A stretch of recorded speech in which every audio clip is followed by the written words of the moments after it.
بسم اللہ الرحمن الرحیم۔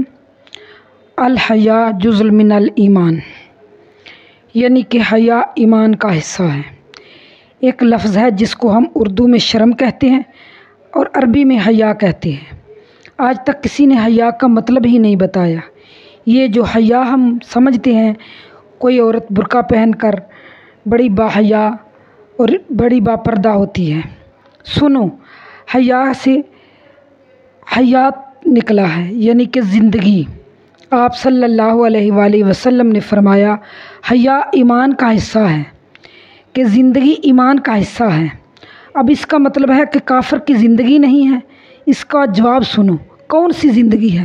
جو ایمان کا حصہ ہے، جس کا دل زندہ ہے، جس کا ایمان زندہ ہے۔ ہو ہی نہیں سکتا کہ کوئی مومن ہو اور اس کا قلب زندہ نہ ہو، اس کا ایمان زندہ نہ ہو۔ مومن بنتا ہی تب ہے جب اس کا ایمان زندہ ہوتا ہے، جب اس کا قلب زندہ ہوتا ہے۔